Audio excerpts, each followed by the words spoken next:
Bienvenue, nous sommes le 22 décembre 2025 et il y a un oiseau qu'on ne peut juste pas rater en ce moment. Ah oui, Il est absolument partout. Sur les cartes de vœux, les emballages, même les pulls de Noël, c'est le rouge-gorge. avec sa petite poitrine orange, bien vive. Exactement. On a tous cette image en tête. Mais au fond, pourquoi lui?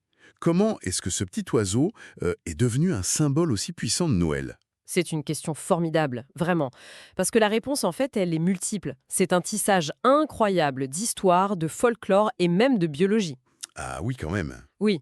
Pour dénouer tout ça, les sources nous emmènent à plusieurs endroits. D'abord dans l'Angleterre victorienne, puis dans de très vieilles légendes européennes. D'accord. Et enfin, tout simplement, dans nos jardins en hiver, pour observer l'oiseau lui-même.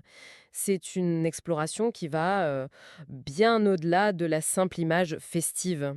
Alors commençons par le plus visible, le point de départ pour beaucoup d'entre nous, les cartes de Noël. Hmm. Le rouge-gorge dessus, c'est tellement un classique qu'on a l'impression que ça a toujours existé. Et pourtant, c'est une tradition finalement assez jeune. Il faut remonter à l'Angleterre du 19e siècle. L'époque victorienne. C'est ça. Le phénomène des cartes de vœux explose littéralement à ce moment-là grâce à un cocktail d'innovation. D'un côté, des techniques d'impression qui deviennent bien moins chères. La production de masse devient possible, Voilà. et de l'autre, une vraie révolution postale. Ah, la fameuse réforme du penny post de 1840, c'est ça? Exactement. Une idée portée par des gens comme Sir Henry Cole. Et là, soudain, pour un seul penny, on peut envoyer une carte partout dans le pays. Ça change tout. L'envoi de vœux devient accessible à tout le monde, ou presque. À la classe moyenne en tout cas. Et le marché explose. D'ailleurs, c'est ce même Henry Cole qui commande la toute première carte de Noël officielle en 1843. Une carte qui, si je me souviens bien des sources, montrait sa famille en train de trinquer, mais pas de rouge-gorge à l'horizon. Pas encore, non. La coutume se répand d'abord. Et puis, dans les années 1870, envoyer des cartes, c'est devenu un vrai rituel national. Les illustrateurs cherchent des thèmes, des images d'hiver, Des paysages enneigés, des scènes de patinage. voilà, des branches de houx, et la livraison du courrier, qui est au cœur de tout ce système. D'accord, je vois le tableau. Mais j'ai encore du mal à faire le saut entre un facteur et un oiseau. Alors, c'est là que l'histoire prend une tournure savoureuse. Et totalement inattendu. Je vous écoute. À l'époque, les facteurs de la Royal Mail portaient des uniformes rouge vif, flamboyants. D'accord. Et à cause de ça, le public leur a donné un surnom affectueux. Attendez. Non, ne me dites pas que. Si. On les appelait les Robins ou Redbreasts. Les rouges-gorges. Les rouges-gorges, oui. C'est une blague. Les facteurs étaient les rouges-gorges. Je ne l'aurais jamais, mais jamais deviné. C'est pourtant la clé de tout. Les artistes ont d'abord dessiné ces facteurs en manteau rouge, dans la neige, livrant les vœux, et puis un illustrateur a eu une idée de génie, un jeu de mots visuel. Il a remplacé l'homme par l'oiseau? Exactement. Il a remplacé le facteur humain par l'oiseau qui portait le même surnom. Et on a vu apparaître des dessins de rouge-gorge, souvent avec une petite lettre dans le bec. Symbolisant la livraison des bonnes nouvelles. Voilà. C'est absolument génial. Le facteur Robin devient un vrai Robin sur la carte. C'est fou de se dire que si leurs uniformes avaient été bleus, On aurait peut-être des mésanges sur nos cartes aujourd'hui. c'est ça. C'est tout à fait possible.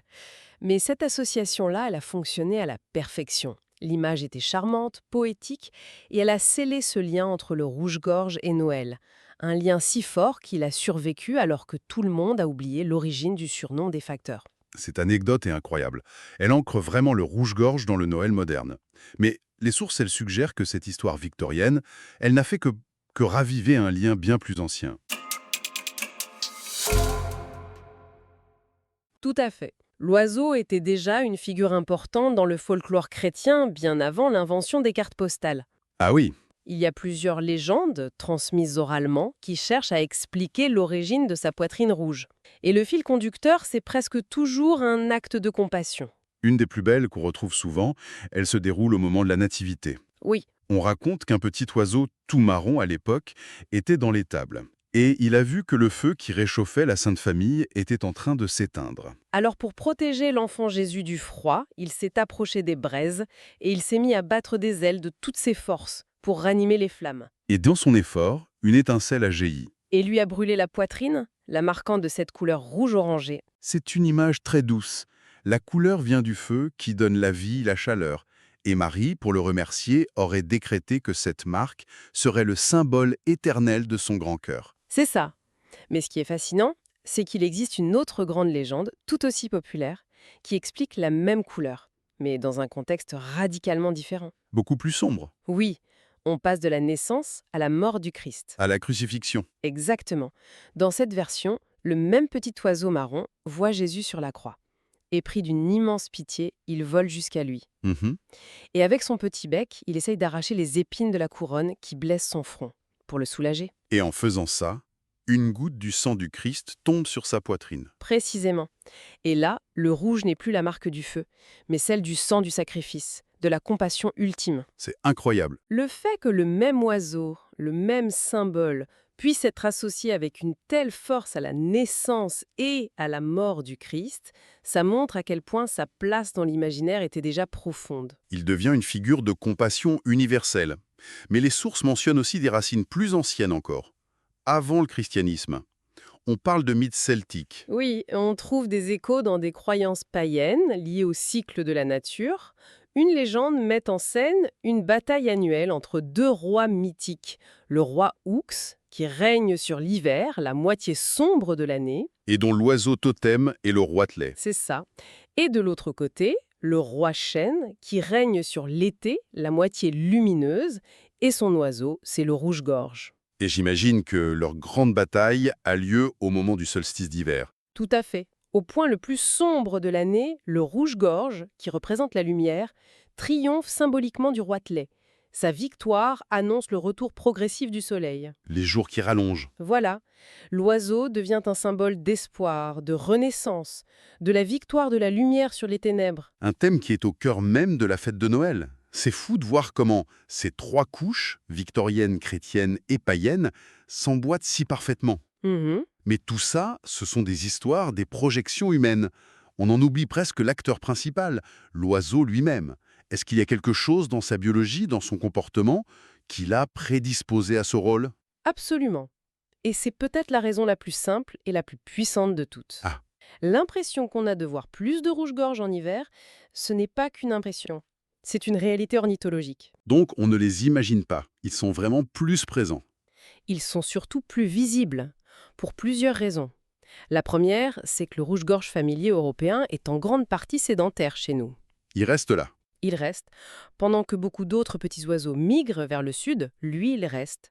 Il y a donc moins de, disons, concurrence visuelle. D'accord, il occupe la scène parce que les autres sont partis en vacances au soleil. C'est une bonne image, oui. Ensuite, il y a l'évidence, sa poitrine, ce rouge orangé. On ne voit que ça. C'est une touche de couleur éclatante qui contraste de manière spectaculaire avec un paysage d'hiver, souvent gris ou blanc de neige. Il crève l'écran en quelque sorte. Et j'imagine que son comportement change aussi avec le froid. Radicalement. L'hiver, c'est une lutte pour la survie.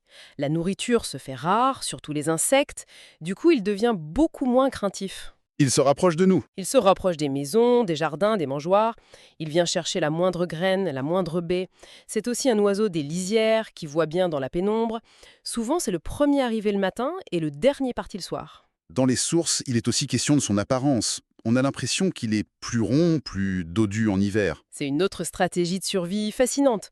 En fait, il ne grossit pas vraiment. Il gonfle son plumage. Ah d'accord. En faisant ça, il emprisonne une couche d'air isolante entre ses plumes et sa peau. C'est sa doudoune naturelle. Ça lui donne cet air potelé qu'on trouve si mignon. Mais la réalité est moins mignonne. La réalité est brutale. Un rouge-gorge peut perdre jusqu'à 10% de son poids en une seule nuit de gel. La proximité avec nous, c'est littéralement une question de vie ou de mort. C'est un paradoxe incroyable. Parce que l'autre chose que les ornithologues nous apprennent, c'est que le rouge-gorge est un animal extrêmement solitaire. Et territorial. C'est un excellent point. Il chante toute l'année.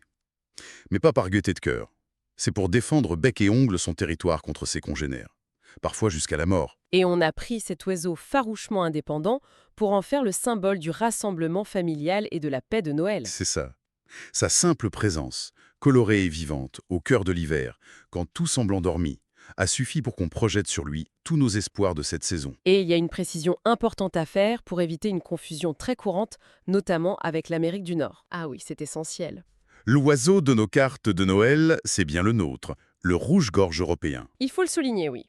Celui qu'on appelle robin en Amérique, c'est en réalité le merle d'Amérique, Turdus migratorius. Rien à voir donc. Les premiers colons l'ont baptisé comme ça, parce que sa poitrine orangée leur rappelait l'oiseau du pays. Mais c'est un oiseau beaucoup plus gros, de la famille des grives. Notre rouge-gorge, lui, il est tout petit, la taille d'une mésange. C'est un gobe-mouche. La star de Noël, c'est bien le petit Erythacus rubecola. Donc si on résume, l'image du rouge-gorge de Noël, c'est un puzzle fascinant, la pièce la plus récente. C'est ce jeu de mots visuel avec les facteurs victoriens. En dessous, on trouve cette couche plus profonde de légende, les mythes chrétiens qui en font un symbole de compassion. Que ce soit à travers le feu de la nativité ou le sang de la crucifixion. Et encore avant, les mythes païens qui le lient au solstice, au retour de la lumière. Et tout ça repose sur un socle bien réel. La biologie d'un petit oiseau, dont les couleurs vives et le besoin de se rapprocher de nous en hiver, en ont fait le compagnon parfait pour la saison. C'est la rencontre idéale entre la culture et la nature. Exactement. C'est une démonstration parfaite de la façon dont un symbole puissant se tisse à partir de fils très différents.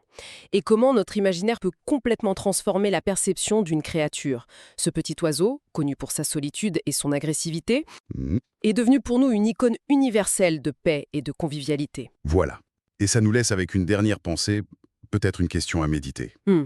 L'histoire du rouge-gorge, dans toutes ses versions, c'est toujours celle d'une petite créature solitaire qui a un impact immense par un simple acte de courage ou de bonté. C'est vrai. En cette saison si souvent tournée vers les grands rassemblements, la communauté, que nous dit le fait que l'un de ses symboles les plus chers soit cet oiseau si farouchement